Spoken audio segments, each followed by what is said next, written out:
we interrupt our program to bring you this important message. So my first show I ever went to was Devo on their Something for Everybody tour, and that's kind of what opened me up to music. But I'd say the first show that really got me into punk and kind of showed me like, wow, I can do this was Flag at the old Masquerade here in Atlanta. Saw them and it was back to back, all their hits, no talking, no bullshit, and that's kind of what it's like. Oh shit, that'd be cool to be in a band and be able to do that.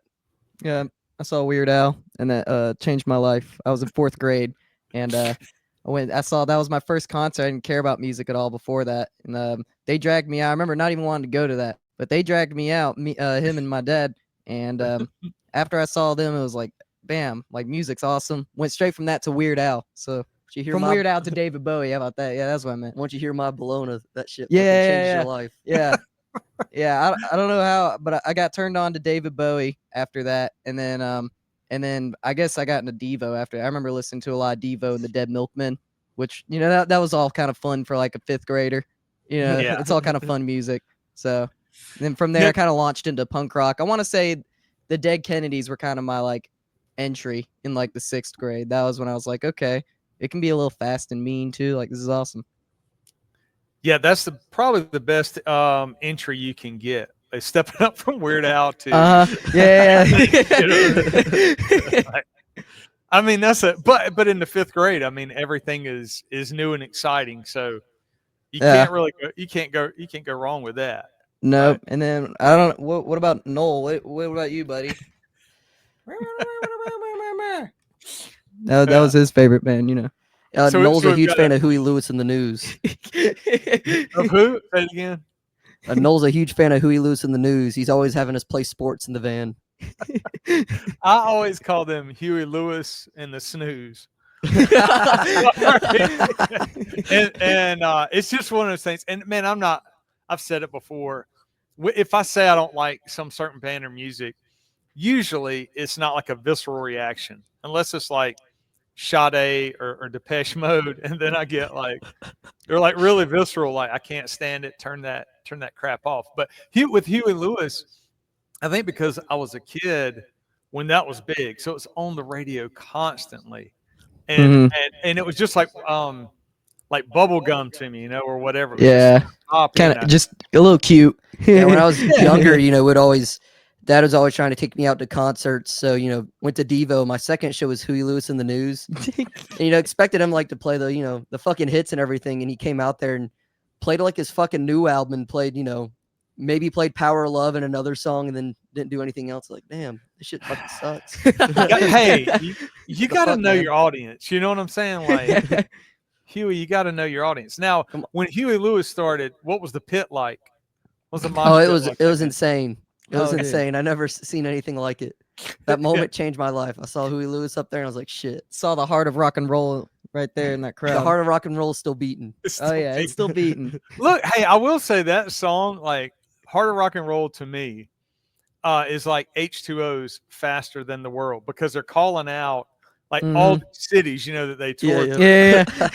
Of course, people get excited, like, oh, Detroit! They called out, this city or whatever. Yeah. I think Huey kind of called out some obscure ones too, and so did H2O. So there's my comparison of the world. Who was in the scene? He knew what was going on. He was. Up in the scene. Know what, man? I bet you $100 that one of those cats in that band, probably somebody blowing on the saxophone or something, probably had the Specials and some of the other two-tone bands, Probably, yeah. Maybe, yeah. A little tape deck. They had to have back then. I mean, you had a little crossover with that scene, probably in the late 70s, but who knows? So look, hey, what was your first show you went to where the crowd was completely crazy, like stage diving, crazy? For me, that probably was Flag, because that was, or maybe I saw not the original Misfits, the Jerry only version of the Misfits, and I was a huge fan of Danzig Misfits when I was younger. So Dad just looking to take me to shows, took me to the Misfit show, and I remember the crowd being crazy for that one. I remember being little and I brought like my fucking record to have Jerry only sign it, and had him sign it, but he didn't bear down on the record, so like you couldn't see his signature. So I remember like, I had to stand in the back of the room because, I was 5th grade, whatever it was, and everybody was rowdying, I couldn't see, so I was like standing up on a chair watching whatever. Remember at the end of the show, we were friends with the opening band, and he came over to me at the end and he's like, "Hey, did you get to meet Jerry?" And I was like, "Yeah, he didn't bear down on my record." So then he picked me up and ran me through the crowd. And he's like, "Get out of the way. He's just a kid. He's just a kid." Then picked me up and I got on stage and Jerry's like, "Didn't I already sign that?" And he looked, he's like, "Oh, I guess I didn't do a good job. Sign my record." He's like, "You want to stage dive?" It's like, "Hell yeah, I'll stage dive." So then, I stage dove off that, and I'm sure the whole time when Dad tells the stories, he's always like, "I wanted to get a video or a picture, but I was also scared because you're so young." Stage diving. I think mine was. Go It ahead. was probably Weird Al for me. Yeah, there was a pit. People were stage diving and everything. It was crazy. I don't know. What do you think my first show would have been, Brody? That it was like, I'm sure you were probably with me at it. Your first punk show? I can't remember what my first like punk show was. That's kind of weird. I Mhm. never really thought of that. I always just told the Weird Al one because that one's just awesome. I didn't Yeah. really think about my first punk show. I don't know. We saw the Dead Milkmen at Muddy Roots a few years back, and that was pretty fucking Oh, cool. I remember my first punk show. It was the Danzig. It was Elzig, which is like it's this Atlanta band that's like Elvis and Danzig put in one. They do Elvis and Danzig songs, and they'll do songs kind of like that. I want to say one time they covered Cocaine, Eric Clapton or something.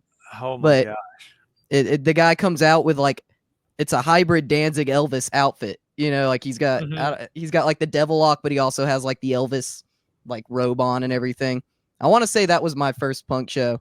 I don't remember what my first explosive punk show was, but I remember that being the first like punk I went to. Well, my brother, he's a couple years older than me, and I've told stories before on the show about how he introduced me to punk and on the whole skateboarding scene. We all got in to about the same age, but because his friends had older brothers, they fast tracked us into like suicidal tendencies, dead Kennedys, minor threats, stuff like that. But yeah, he loves to like remind me of shows that he's been to that I didn't get to go to at certain times.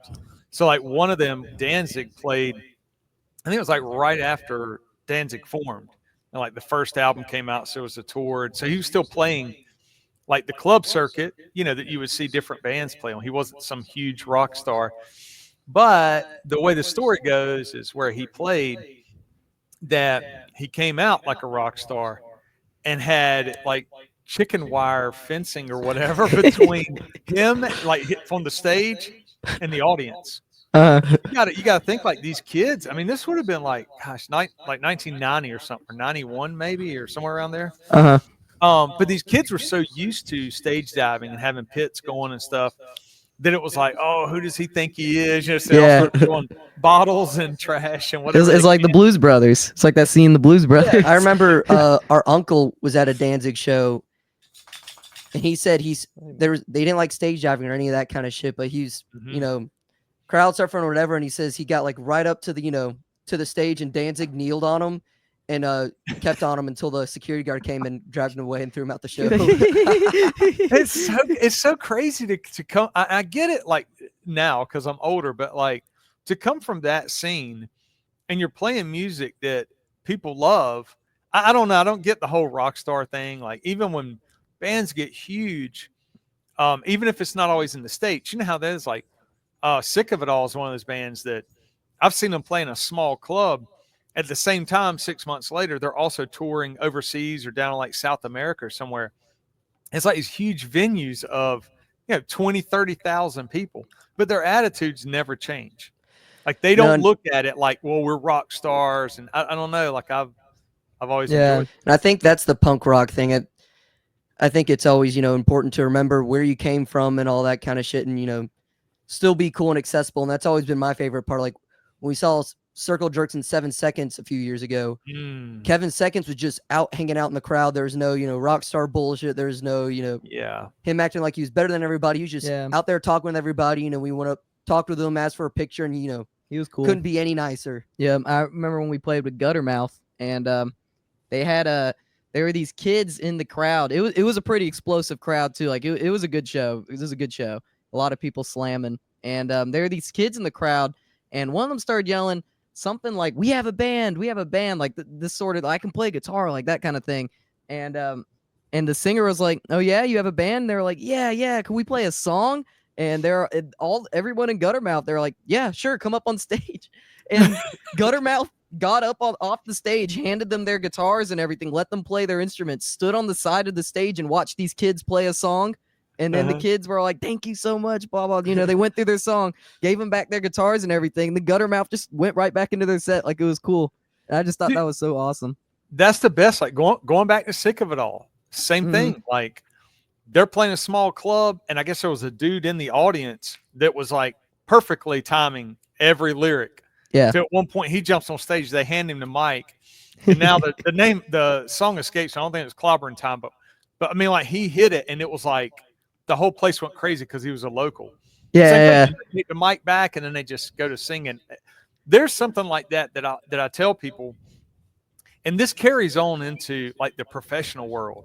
So I can see people in different jobs and assignments and stuff I've gone through the years. I'll spot our kind. You know what I mean? I'll spot like someone who grew up in the scene, because a lot of times they're creative, but they're like accessible in that sense. Like they want to share information and knowledge with you, as opposed to hoarding it. Or I'm a supervisor, therefore you do what I tell you. Yeah. There is a personality. I don't call it trait, but thing that is passed on when people grow up in that scene and see how great it is to listen to music and then be able to share it, or just sit and talk with, like you said, you're talking with Kevin Seconds, and that's for people listening. They're going to be like, okay, what does that mean? 7 Seconds is like in the punk scene to other people like Pearl Jam or something. Yeah, yeah, they're pretty important. Yep. Yeah, and so this whole idea of being able to sit and talk to people who came up through the scene like that, put out records that also inspired other people to go into careers and do jobs that sort of nobody else wanted to do. Yeah. You've got police chiefs right now across America that grew up in fire departments and nursing staff and doctors and stuff that grew up going to shows and seeing 7 Seconds and Descendants and stuff like that. And I think it's important. I think we're all in this together. So, why do any of the rock star bullshit or, put someone else down? It takes way more energy to be a dick than it does to be cool.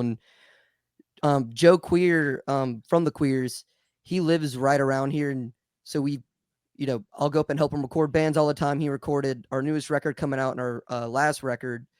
And that's one thing, and, I've roadied with him for a few years. That's one thing he always told us. He's like, I met the Ramones, and the Ramones were the coolest people. There's no rock star bullshit. Joey Ramone would talk to anybody walking up to him on the street. And, watching Joe, he was always the same exact way. After the show, he'll sit there for as long as it takes to talk with anybody, sign whatever. Before the show, he'll talk with anybody. So, I've always took that with me. And, it's, if these people can be cool and all that, there's no reason to be a dick. Yeah. Yeah. So when you say that, so obviously like punk bands kind of have the stereotype of having these crazy, weird names at times, and stuff like that. I love a good band name.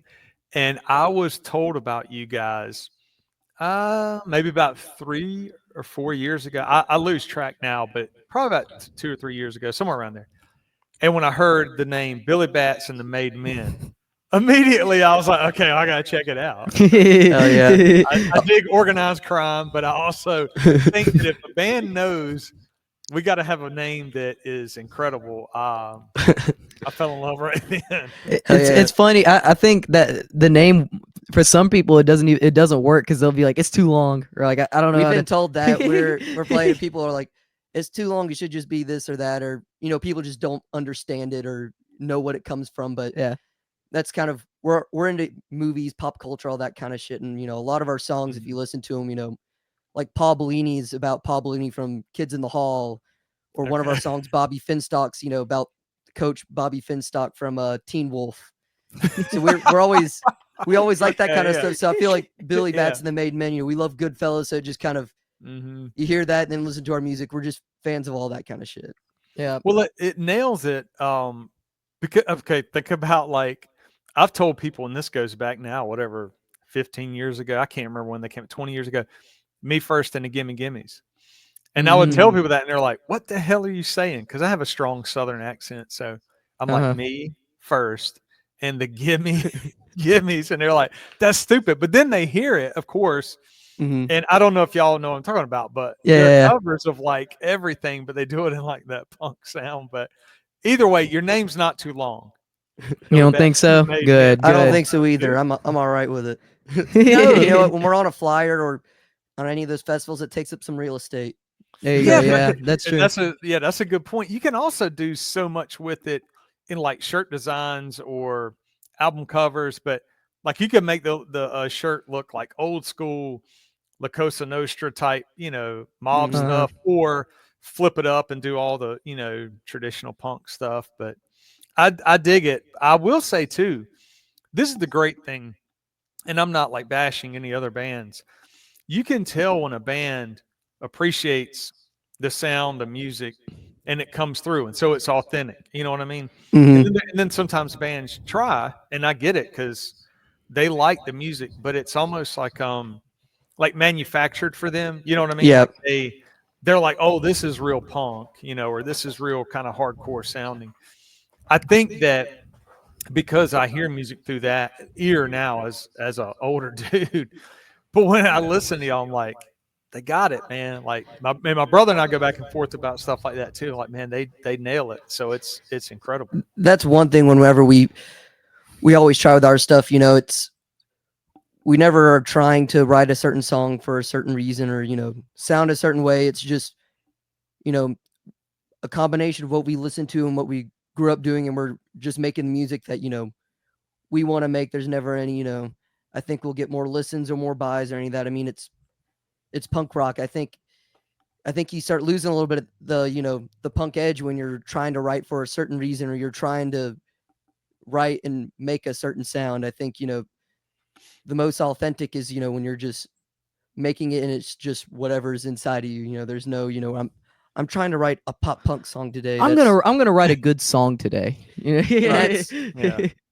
Yeah. With all the like Paul Westerberg from Replacements, you see like how he wrote songs and all that stuff, and he's constantly writing, and we talk about it all the time. But I think, and not throwing us into this category or anything like that, but I think a lot of our favorite songwriters, they write songs all the time. It isn't particularly like it's album time, let's write songs. They're always writing songs, and that's how you get better at your craft, because you're going to write for every 50 songs you write, one of them's going to be probably good, the rest of them are going to suck. So we're constantly writing songs, trying to doing it because we like writing songs. We're not just doing it because it's time to release album or because we got a tour or something. We're just writing songs because that's what we like to do. Yeah. Now you just mentioned tours. What are some of the bands that y'all have played with already that when older people hear it and go, damn, y'all were playing with, fill in the blank. Who are some of them y'all played with? So some of the bigger bands, we got to do a little 2-day run with the Dead Kennedys. Not with Jello, but that's one of them. We just we didn't tour, but we played with Fear a few days ago, and that was a lot of fun. 2 days ago we played with Fear, and that was awesome. Very very nice. We got to do Very a sweet few people. small tours with HR. Okay. He was very cool and very nice to us. Yep. Very awesome people. Who else have we done stuff? Subhumans. Yep, we played with Subhumans. That was awesome. Yeah, that show was really cool. Um, Played with Agent Orange at the Whiskey Yep. in LA. That was really cool. At the Whiskey. So played cool, with cool moment. Queers, the Dwarves. Yep. Anybody else we're forgetting? We did Punk Rock Bowling recently and Rebellion Fest. So, just through that, got to check off a lot of cool bands. Got to pulled up to Punk Rock Bowling and fucking saw Bob Mould walking right past us. And we're like, oh, shit, that's fucking Bob. And then, we could hear Peter Hook sound checking like Shadow Play or some shit off. Then we're like, holy shit, this is fucking cool. Yep. Yeah. Yeah, it's wild. Even when like Punk Rock Bowling first started, and the word would kind of get out, and people were like, "Hey, you got to fly out and go see these bands play." And it started off obviously not kind of small, and it just keeps growing and growing. And now it's to me, when I say absurd, I mean it with the most, sincerity. Like, it is so huge. And then you've got like people playing in clubs at midnight. You know what I mean? That aren't even Yeah. a big stage somewhere. And it's just all these bands are like flooding the area. And to me, I'm like, dude, that's incredible. For one, that bands even get to play shows still, and to see newer bands forming and taking the sounds and what they come up with or what they're inspired by. It's incredible. So I love it. And I love each time I see like where you all are playing with different bands. And when you mention Fear, there's a guy out in California that's actually a cop out there, but it's all into the hardcore scene and stuff like that. And he met Lee Ving at some point over, last few years when Fear was playing out there.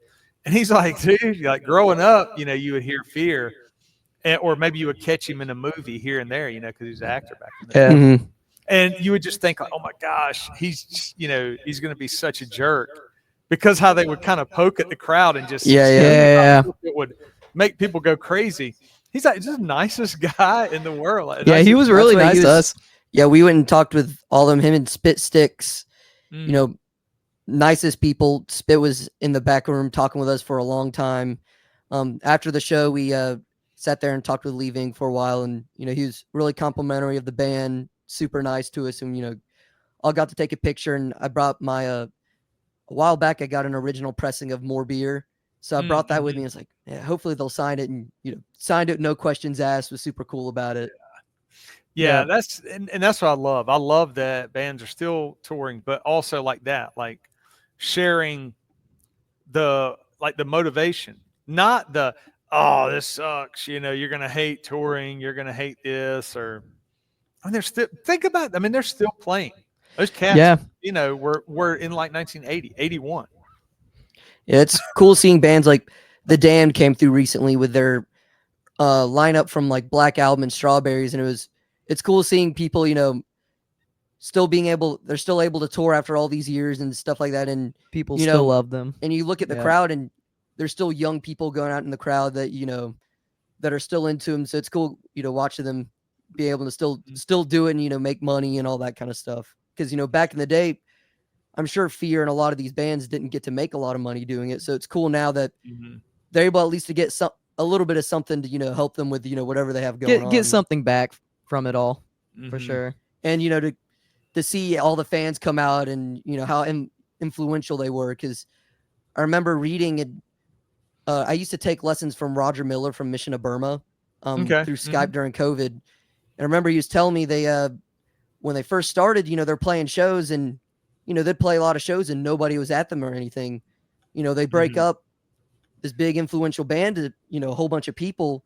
And I remember him saying like, it was weird when we got back together and, every venue we played at was like sold out and everybody was, really into us. So I think it's cool seeing these older bands getting to play shows now and, maybe getting to, that recognition they deserve that maybe they didn't get the first time around or people took for granted. Yeah, definitely. When you mentioned HR and that flyer up there is from, I don't know, like the early 90s probably. Mm-hmm. But even going back to, starting out with Bad Brains when I was a kid. And I mean, like 5th grade, I'm listening to them and just blown away by them. And then several years later, Human Rights or HR forms and was coming through. And I think it was at that show. Like these are all old flyers from when I was a kid, or like, I think that Slugfest is like from an actual fanzine or whatever, but most of them are flyers. Hell yeah. But a buddy of mine knew who was working the front door at the club that night. And he's like, hey man, you want to go back and talk to HR? I'm like, of course I do, man. I was a kid. I was like 15, maybe 14 or 15. But blew my mind because, down in the South now, Atlanta I think has always had a pretty big scene and great. But for the most part, the rest of the southern states are like battling to have any kind of decent scene or have bands come through. So for them to come through, and it was a big show.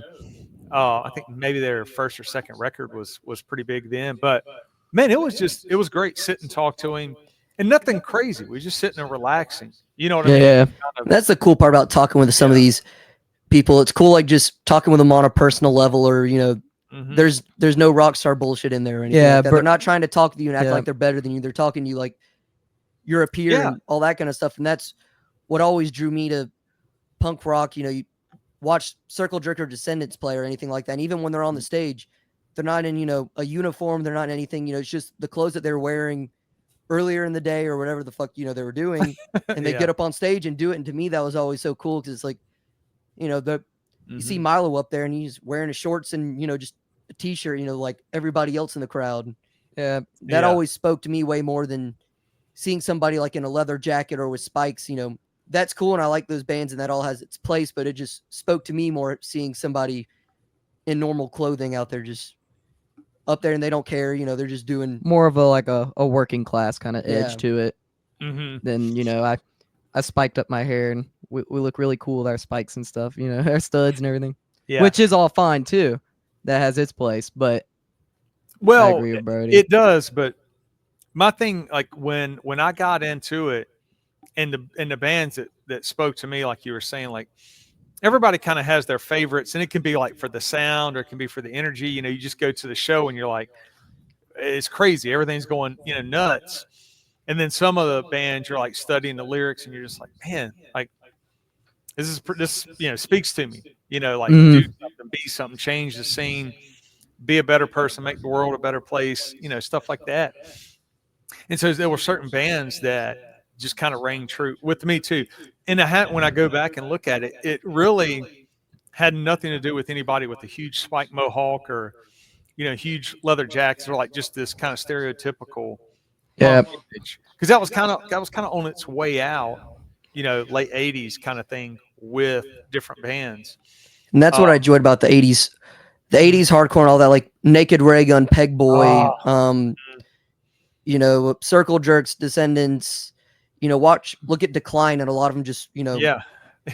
You know, it's just they're just going up there, you know, in their normal clothes. There's no bullshit. They're not trying to look cool or do anything, you know, it's just they're up there playing music.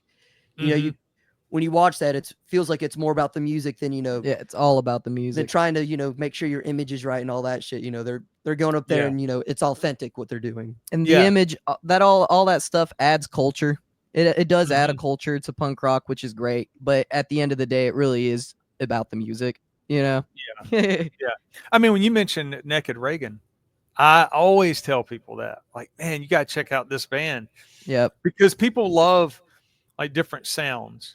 And they're one of those bands that to me, there's not any other band that sounds like them. I agree. They can do what they can do. And they're one of those bands too that I ordered a t-shirt from them when I was like 15 and I never got it, but it wasn't their fault. Yeah. You find out later, like, you know, back then you ordered straight from like the band. Yeah. So I sent whatever money to them and I never got the shirt, which I was kind of sad about, but I also never got to see them play live. That's one thing I don't know if they'll ever play live again or anything like that, but that's a band I'd love to see because Naked Ray Gun's one of our favorites, you know. Yeah. Throb, Understand, you know, so many great records. Oh yeah. I got criticized by a dude one time. He's a huge Reagan fan, and he's like, "Hey, what's your favorite album? What's this and that?" And for me, I've never played an instrument. I have no musical abilities whatsoever. So whether was it John Haggerty is playing guitar or not, I mean, I can't tell you the difference. I can only just tell you what I like. I like all of it. But I had mentioned something about Jettison being like one of like the ones that stood out to me because that was like the first cassette tape I bought. Yeah. For Naked Reagan. And he's just like, "Oh, how can you do that? The sound is not the same as, you know, this album and that one." I was like, I don't have an ear to break it down like that. But I can tell you any band that has a song called Cold Bringer and they're talking about the Dark Knight. Yeah. I always loved it. And that was one thing that always spoke to me, like seeing them like Cold Bringer. It's like, you know, you don't have to write a song you can write a song about anything you want to. It doesn't have to fucking be life changing in what you're saying or anything like that. Because it sounds like a serious song kind of, but I mean, he is just singing about what, Batman? Yeah. He's just singing about Batman. Batman. If you go back and I'm a nerd out some, what was it? Return of the Dark Knight, Tales of the Dark Knight. I forget. It's Frank Miller's series way back when I was a kid. Uh-huh. and it's straight out of that. I mean, it's the storyline straight out of it because that's the weapon is Coldbringer, and it's basically like it knocks out all your electronics. It turns everything cold.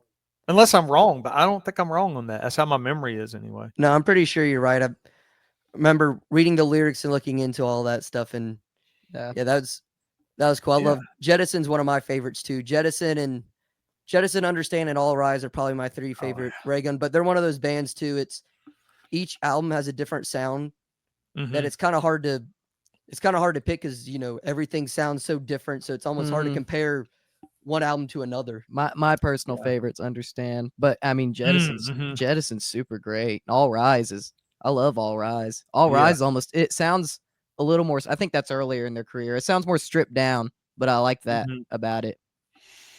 That's melodic. And that's the thing that like growing up, DC was like one of the huge scenes on the East Coast, and I think they would come through and play like 930 Club and stuff like that, and that's probably how it trickled out to the East Coast and into states in the South and college towns and stuff where people were starting to pick up on that sound, because then eventually Chicago had a lot more bands that were coming out, effigies and stuff like that we were getting exposed to out here. But anytime a band mentions Naked Reagan, I'm impressed. We love the Chicago bands. We actually got to play with the Effigies recently. We went up to the UK and did a few shows, and we went up for Rebellion but did a few shows around there. And the Sunday after we played Rebellion on the Saturday, it was just kind of a local show. It was couple bands on there, and then all of a sudden last minute the Effigies got added to, and we're like, holy shit, the fucking Effigies. And we got to play with them there, and they're all super cool dudes, like we were talking earlier, down to earth, no bullshit, no rock star bullshit. Great live, very great live. That was great, and it was a small ass club too, one of those, like, I don't know how many times you get to see them, and it was just a bar. It was just a tiny bar. It was great. Speakers for vocals, and that's about it. The vocals are all fucking distorted and shit. You could barely hear them, but those shows are always my favorite. Those shows, are always the honestly. funnest shows. So now you love music, obviously, and for people who aren't digging music, they're probably gonna be listening to this and being like, "Y'all sound like you're speaking a foreign language," which is how it always is. Like to this day, my brother and I have like cousins and friends we grew up with. And if they don't listen to punk or anything, when they hear us talk to other people, they always make fun of us because they're like, "Oh my gosh, man, you ever heard Gorilla Biscuits? Oh, they're the greatest." It's like you go back and forth and say what bands you love, but I mean it's true. But I'll switch gears a little bit. See, obviously you make music. Was there any other thing or that you're into, like art or writing, other than songs, but like I did a lot of art in high school, like and I still do every now and then, but I do like art, and I watch a lot of movies. We love movies. I skate a little bit. Okay. Not super good at it, but I do skate a little bit. I clocked the Bones hat as soon as I saw that. There's always like little references in my stuff, man. But I'd say outside of doing all this stuff, went to school for audio recording and all that kind of shit. So when I'm not doing this, I'm doing sound at live venues, throughout Atlanta. I'm mixing bands, doing all that kind of shit. Then, I have a little studio here in the basement where we've recorded a few of our releases that's come out, but I'll also have bands come over and, record them, work on songs, all that kind of shit. And then, very into movies where, if you can't tell, like if you listen to our songs, we always talk about movies and shit like that, but we're constantly watching movies and all that kind of shit. And and if I wasn't doing this, I probably would be doing something, with movies or something like that. Y'all reference Better Off Dead. Yeah. $2. Come on, man. Nobody ever gets that either. No. Because there are people in this world who, for some, I say that as adults, it's almost like some people will forget what they were raised on, or they grew up watching movies, or they don't speak in movie quotes the way a lot of us do. So my wife and I are like constantly making references to movies or TV shows or whatever. We'll see somebody in public and we're like, "Oh yeah, here comes whoever," and you just fill in the blank with a character from a movie, and they're like the lookalikes, Mm-hmm. But I like that y'all do that, because to me, those things went hand in hand.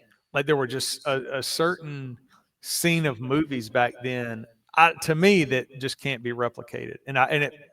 It's a double-edged sword in the fact that I wish they could, or that a younger generation could have their own kind of scene like that with these great movies, and maybe they do, and I just don't know about it. But I don't know that a lot can hold up to 80s and 90s movies, whether it's sci-fi movies like Aliens and I think there were more movies were more genuine back then. I feel like personally, Yeah. and I think the art aspect, the thing that connects all the movies, music, art is art. I mean, it's all art, and I feel like movies kind of lost that art recently, especially with more like the rise of AI, CGI, all that kind of stuff, which makes the movies look more realistic, and that's cool. But I don't watch a movie because I want it to look real and that it's actually happening. Like, I know the alien didn't actually come to space. You know what I mean? Well, and it's cool that there was art that went into making the suit. There was something Yeah. that went Yeah, into, there's making not it a- look real versus just some CGI thing that didn't take, there's no Tom Savinis or anything like that anymore. Like people who hone their craft and are able to do like makeup and create these sets and like these scary, gory, spooky monsters. Maybe maybe it's even a little schlocky and stupid, but you can almost see the art in it. In that, like we had this much budget, and this is what we made with that budget. It's like, yeah, I mean, that's like, think about Minor Threat's first album. It doesn't sound amazing. It's not like top quality product, but it's way cooler than a lot of things that are happening now that sound really good. And I think we also have a lot more tools now to do whatever we want. With music, we can auto tune, we can, make the drums, make them perfectly in time, movies, CGI, all that stuff. And I feel like that kind of takes away The emotion. and, making everything realistic, because you'd watch a movie back then, and even though it's not a real alien, there's somebody in that suit, or, something real they made, or, they had to think about how are we going to make this thing work. And that thought process is what kind of made to, I feel like making it genuine and making it cool. And sometimes the mistake is ended up being really cool in the end. Yeah. Because they couldn't do it originally what they wanted. Versus now, I feel like we have all these tools now to do whatever we want. So, to go into music, I feel like we hear music all the time. That's, you hear the drums and it's all triggered out, fake drums, it's, all on the grid. The drummer's playing perfectly in time. The vocals sound, pristine. They sound perfect. They're hitting every note right. But it doesn't matter because the song itself wasn't that good in the first place. It doesn't matter if the drums are the energy, and it takes the energy out. Anyways, you have this happens a lot. I'll hear a good song and I'll be like, this is a good song. I like this chorus, but like the drums are fake and I can tell the vocals are auto-tuned. Like there wasn't a lot of emotion put into this. And it's back in the day, you hear circle jerks, the sentence, all that. Is every note Milo singing perfectly in tune? No, but no, the but energy, it doesn't matter. It never bothered me. And even going back into like things like Fleetwood Mac or anything like that, like Rumors, would Stevie Nicks be a better singer if they auto-tuned her vocals on that stuff? No, it wouldn't be any better with it that. Would have taken out the art. The part of it is the art. Yeah, the imperfections. I agree 100%. And I think that probably we're going to see a huge kind of rebellion against all this AI, this, chat, whatever, GPT, GTP, whatever it is. But like auto writing stuff. And I've had this discussion with other people because I used to write a lot of magazine articles, working on getting a novel published. And it's like this idea of we're human beings. We create art. That's kind of what makes us stand out. Yeah. You know what I mean? Yeah, like, absolutely. But here we're going to do everything we can through technology to stamp out all of that.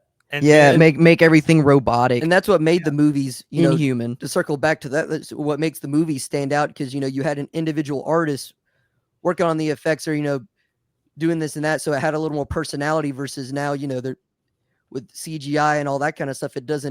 Things don't quite have the personality or, the thought process it did back then, with Alien and, the Friday the 13th movies or Reanimate or any of that kind of stuff. And it's almost more impressive when you watch older movies. I mean, because you're watching someone else's craft. It's more impressive, like watching Return of the Living Dead and seeing Tarman. Like, damn, someone sat down. Like, I think that was a Tom Savini, maybe. Was that him? I don't think that was Savini. No, that wasn't. But like, there's not going to be another like Tarman kind of character. Like, that's just ugly and gross. And you know that they made that without a computer. You know, I don't know. Yeah, go back to the original Predator, and probably almost to every episode I've ever recorded on this show, I mentioned Predator somehow. But Predator's awesome. you One look at that ugly-looking creature. motherfucker. That movie's awesome. Yeah. I love that movie. I mean, that there is no CGI involved. That's No. that's a creature that It- a team made and put into motion, and to this day, it still holds up. You could take any 10-year-old and show them that movie, and I can guarantee you they will not be like, oh, that monster looks fake. Like, Yeah, that looks fake. No, this isn't real. It's awesome. And I think all these things that came out, they're cool tools to use. Like there is stuff with CGI that looks cooler, you know. mhm. Every once in a while, you know, the drum, you had this great take on the drums and, you know, he fucked up or something, and, you know, you can just fix him a little bit or something like that. These are all cool tools to have, but I feel like instead of using them as tools, we started just relying on it. We really started using heavy. it like it is the instrument rather than it is just a tool to help. Yeah. Mhm. Because I can see in movies if you need to have a really good looking scene where a planet gets blown up or something. Spider-Man swinging across, you know. Yeah, you might need some CGI, and that's cool. Like I get it, but we don't have to. The whole movie doesn't have to be filmed in front of one green screen in one room. You know, Yeah. I don't know, because that's just not as impressive to me. Other than your band, who would you recommend people listen to? Like music, like give me a few, 2 or 3 maybe. Recommend one of the first bands that took us out on tour is Symptoms. Mhm. Okay. I think they say from Portland, but all the members are scattered around the U.S. and they just fly out and meet each other and go out for tours. But Symptoms is one of our favorite bands. Wasting My Life, that's a great record. I don't think it's on Spotify anymore, and we've been hounding their singer Jake to put it back on Spotify. But you Yep. can't find it on Bandcamp. But they have stuff all around. Scrooge Mandela, which Andy actually started playing drums with recently. Yeah, I drum with them from time to time, and I actually drummed on their new album that's going to be coming out soon. They're Mhm. great. Another band out of North Carolina, Come in Travis. They're another one of those bands that has a very unique sound about them that, like, I describe it as like maybe cowpunk or something, but it's kind of hard to describe. They just have their own sound Mm-hmm. Mhm. and it's really unique. And they actually came over. They just released a 3-song EP and they came over and recorded at our house. And I recorded everything and Andy played drums on and I played bass. And so that was a lot of fun. We did a cover of Gene is Dead on there. We Yeah. we did record a cover of Life is Shit, the Dead Milkman song, but I don't Yep. think it made it on there. But Yeah. Next yeah, time. next time, yeah. A band, I believe from Italy, the Loyal Cheaters, they came through recently. Yep, they're awesome. They're Yeah.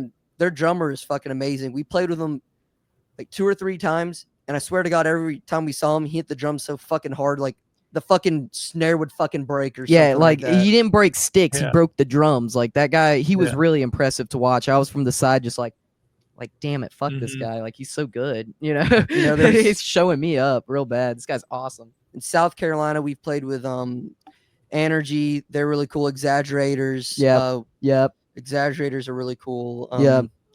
More bands. Mr. Clinton, the Pink Cigarettes from Indianapolis. Oh, They're one of great. those bands. Their sound is so unique. I can't even. It's artsy. It's great and it's artsy. And I don't know how to describe it, but they're fucking awesome. Their newest album is really cool, and they're super cool people. You know, every time we go up to Indianapolis, we stay with them, and they're always kind to us. And they're almost Cramp. They're almost like a more upbeat kind of Cramps or something. Okay. Like I could see that maybe yeah, I'm a more hardcore Cramps. They're great.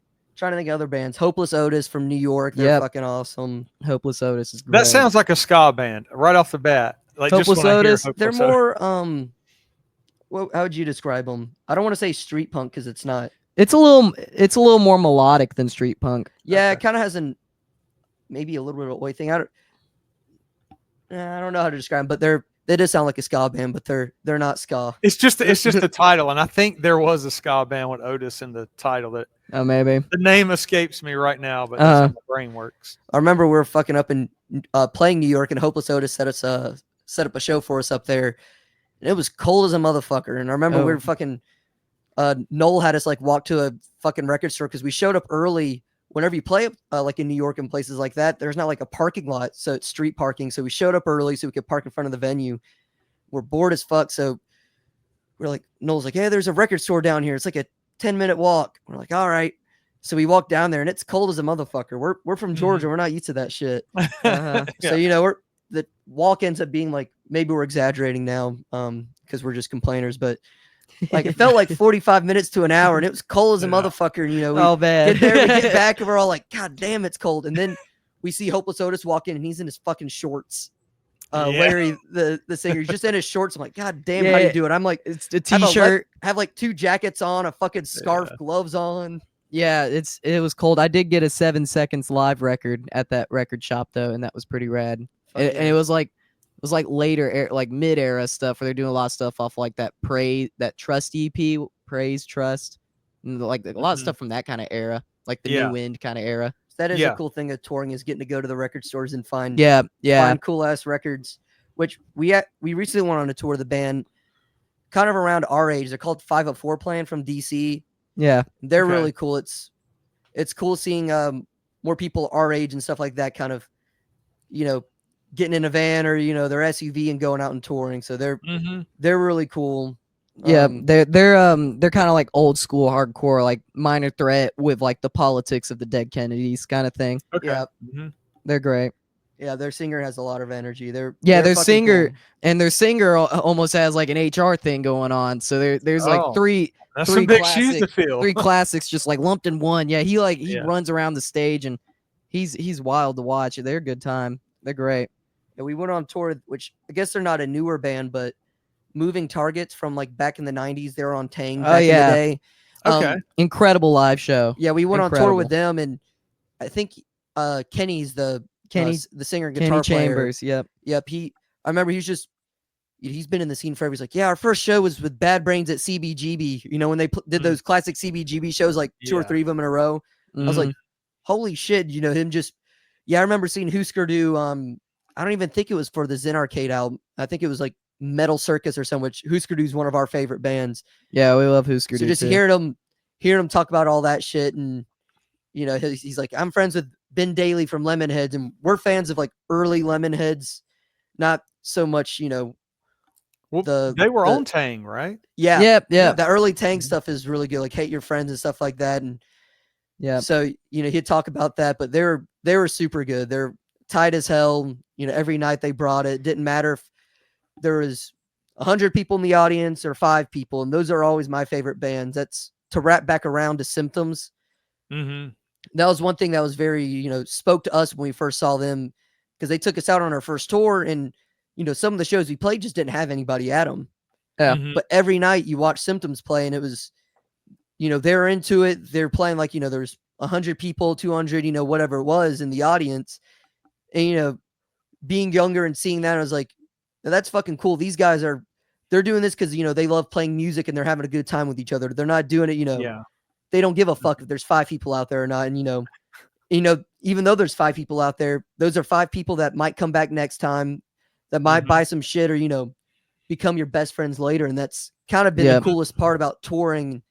We say all these bands now, and, there's so many we're leaving off, is, all these people now, like, I'd consider close friends, or even people that aren't in bands, but just people you end up, every time you go to North Carolina or DC or any of these things that always come out to shows, end up becoming really close friends. And that's like the coolest part about music. And I'd say it's a big part about punk, at least to me, is, the community aspect and all the people you see and all that kind of shit. You don't really get that in a lot of other genres, for sure. And it's cool to see, there'll be bands that play, that go on hard times and, need a GoFundMe for, a medical reason or whatever it is.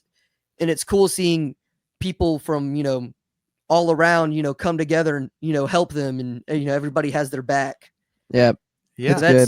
That's like my favorite part of punk. And I think that's, one of the most important things about punk. The bands that aren't in it for the community, are in it to, aren't in it for those reasons, I think are in it for the wrong reasons. You should be playing music because you love playing music, and, you love hanging out with the people and all that kind of shit. You shouldn't be going up there, worried about how many people you're playing in front of or how much money you're making or any of that shit. If that's what you're worried about, then don't play punk rock, go be Def Leppard or something. Yep. That's the best way to wrap up the episode right there. Hey, I appreciate y'all's time. We'll probably have to do maybe at some point if we can do like a live IG or something, and Yeah, down the road and do some more absolutely. questions and stuff, because we're just kind of scratching the surface. But I know. people are gonna hear this and they're gonna want to go hear your music. What's the best way people can contact you, get to your music, that sort of thing? So the best way to contact us would be on our Instagram, Official Made Men. Look us up on Facebook, Billy Bats and the Made Men. If you can email us, and that's just Billy Bats and the Made Men at gmail.com. And if you email or talk to any of those, that'll be me you talk to. We have a new record coming out soon, September 4th, 5th, through Rad Girlfriend Records. That weekend. Yeah, one of those days. We have 2 new singles up for streaming now, Goes This Way and Corey the Breadman, which Corey the Breadman's actually about another band we forgot to leave off, Long Shot Odds. Yeah. They're a fucking They're great great. band. They're but super awesome. their drummer is Corey Whitmere, and he's plays in the band, but when he's not doing that, he delivers bread. Yeah. And he's fucking awesome. Our music video for Weird Al wrote propaganda songs off of My Empire's Crumbling, our last record, we filmed in their practice spot. And I remember telling him, like, we're going to write a song about you. Just call Corey the Breadman. He's like, all right. So we ended up writing a song about, how important. We thought it was funny because he was explaining his bread business, and how he has to like get up earlier than the competing bread companies so he can get like that top spot on the shelf, like that kind of. And he was like really talking about it. And we were like, "This is so awesome!" Like you know what I mean? Like he's delivering bread, and he's like he's having to like hone his craft and like wake up at 3 a.m. to get to the store first. So yeah, we've got those songs up for streaming, and then our record will be coming out shortly. We have another single dropping Friday. Then the following week, our record, it's still up for pre-orders now, which our last record was just black vinyl for Empire, but this one has like cool, like fucking translucent red. And then some of the mystery colors are like all this like weird ass swirly shit. That's really cool. It's great. But that'll come out soon. And we're really happy with this record. It has, it's our first record with Noel playing bass on it. And it really shows he's great. Yep. He's great. It's super. There's a lot of songs where the bass is moving. The first song on the record called I Won the Lottery and Gave Hot Dogs to the Poor. The bass is moving the whole time. And so we're happy with this one. We kind of tried to lean in our more hardcore with this one. This one kind of versus we wanted our last an energy. record has, we're happy with our last record, but kind of has a uniform sound to it. This one, we have more melodic songs that kind of step more in a Husker Du direction, more songs that are more hardcore in your face. And we really tried with this song, which, this album's produced by Joe Queer, like our last record. We tried with this one to kind of give it more of a live feel. And, we want energy to show more on this one rather than how good is the song. We really wanted this album to reflect our energy. Yeah. And we didn't, care so much for, is the vocal take, perfect, making sure every note is fucking perfect or anything, or the drums are perfectly in time. We didn't worry about that with this one as much. Wanted it in your face and all that. So we're happy with this one, how this one came out. And absolutely, I think it reflects that, or at least, I think so. Yeah, maybe everyone else will think it sucks. Who knows? The album name for this one actually came from someone reviewed our last record, and they described us as a band. They're like, with a band, this is definitely a band for the surly types that all the surly punk rockers, they'll probably like this shit. So I'm like, yeah, that's pretty funny. For the surly we'll types. name our record after that. Perfect. Well, I appreciate y'all's time, man. Everybody go check out Billy Bats and the Made Men. Y'all take care. Take care. Take care.